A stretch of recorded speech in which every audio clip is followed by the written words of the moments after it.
हा सीन तुम्ही खूप साऱ्या मूवीजमध्ये बघितलेला असेल. पण दही साखरच का? वेल मूवीमध्येच नाही तर आपलं हे जेव्हा कुठलं मोठं काम असतं, जसं कुठली एक्झाम असते, इंटरव्ह्यू असतो किंवा ऑफिसचा पहिला दिवस असतो, तर आपल्याला दही साखर खायला दिली जाते. पण दही साखरच का? खरं तर जेव्हा असा आपला हा मोठा दिवस असतो, आपला मूड कसा असतो? आपण थोडं टेन्शनमध्ये असतो, जास्त विचार करतो, काय होईल, कसं होईल, थोडं घाबरलेलो असतो आणि ह्या सगळ्या गोष्टी होतात जेव्हा आपल्या शरीरात वात वाढतो आणि हे आयुर्वेदा म्हणतं. आणि आयुर्वेदामध्ये दह्याला वाताग्न म्हटलेलं आहे. वाताग्न म्हणजे जो वाताला नष्ट करतो किंवा कमी करतो.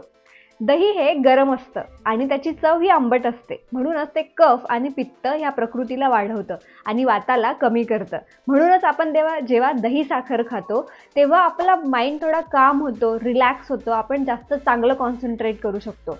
आणि हाच आहे आपल्या इंडियन सुपरफूडचा पहिला फायदा, की हे खूप छान स्ट्रेस बस्टर आहे. दह्याचा दुसरा मोठा फायदा आहे की हे खूप मस्त प्रोबायोटिक आहे. पण प्रोबायोटिक म्हणजे काय? आपल्या शरीरात 2 प्रकारचे बॅक्टेरिया असतात. बॅक्टेरिया म्हणजे जीवाणू, गुड बॅक्टेरिया आणि बॅड बॅक्टेरिया. चांगले जीवाणू, वाईट जीवाणू. जे गुड बॅक्टेरिया असतात त्यांना प्रोबायोटिक म्हटलं जातं आणि हे आपली इम्युनिटी मेंटेन करता, आपलं डायजेशन चांगलं ठेवता, आपली गट हेल्थ चांगली ठेवता.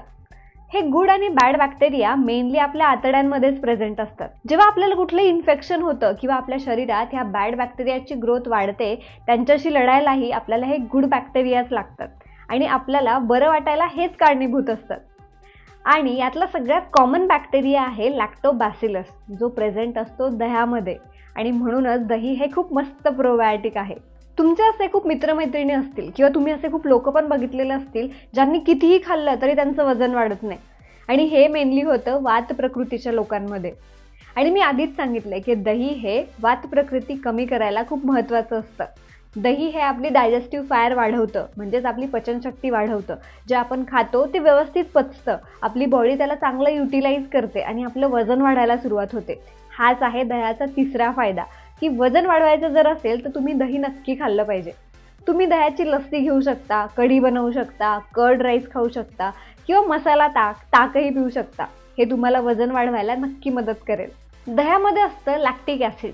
लॅक्टिक ॲसिड हे एक AHA आहे, म्हणजे अल्फा हायड्रॉक्सी ॲसिड. तुम्ही जर मार्केटेड प्रोडक्ट्स बघितले तर खूप साऱ्या प्रोडक्ट्समध्ये लॅक्टिक ॲसिड हे मेन इन्ग्रेडियंट असतं. कारण हे एक चांगलं अँटीऑक्सिडंट आहे, जे आपल्या चेहऱ्याला एक ग्लो देतं, चांगलं एक्सफोलिएट करू शकतं, जे आपले फाईन लाईन्स किंवा रिंकल्स असतात त्यांना कमी करू शकतं. आणि म्हणूनच लॅक्टिक ॲसिड किंवा दही हे आपल्या चेहऱ्यासाठी खूप चांगलं टॉनिक आहे. आणि म्हणूनच हे ज्ञान कदाचित आपल्या जुन्या लोकांना असावं, म्हणून आपण जे घरी फेस पॅक बनवतो त्यात बेसनसोबत दही किंवा मधासोबत दही किंवा हळदीसोबत दही हे आपण यूज करतच असतो. आणि म्हणून आपल्या स्किन आणि हेअरसाठी दही हे आपण वापरायलाच हवं. हा होता दह्याचा चौथा फायदा, दही फॉर बेटर स्किन आणि हेअर. दह्याचा पाचवा फायदा आहे की दही हे मेल आणि फिमेल फर्टिलिटीला वाढवतं. फर्टिलिटी म्हणजे प्रजनन शक्ती. आयुर्वेदामध्ये दही हे मेनली मेल फर्टिलिटीसाठी सांगितलेलं आहे. आयुर्वेदात दह्याला शुक्राणू म्हटलेलं आहे. शुक्राणू म्हणजे जे तुमच्या स्पर्मची क्वालिटी आणि क्वांटिटी दोघंही वाढवू शकतं. आणि आयुर्वेदातच नाही, असे तुम्ही खूप सारे सायंटिफिक स्टडीज पण बघू शकता जिथे हे प्रूव्ह झालेलं आहे की दही हे मेल फर्टिलिटीसाठी खूप चांगलं आहे. हेच होते दह्याचे आपल्या इंडियन सुपरफूडचे काही मोठे फायदे. जर तुम्हाला अजून फायदे वाचायचे असतील तर मी खाली लिंक्स दिलेले आहेत. जर तुम्हाला हा व्हिडिओ आवडला असेल तर नक्की लाईक करा, शेअर करा आणि आमच्या चॅनलला सबस्क्राईब करा. आणि तुम्ही जर आमचा सुपरफूडचा पहिला व्हिडिओ बघितला नसेल तर या बटनवर क्लिक करा, तुम्ही आमचा पहिला व्हिडिओ बघू शकता.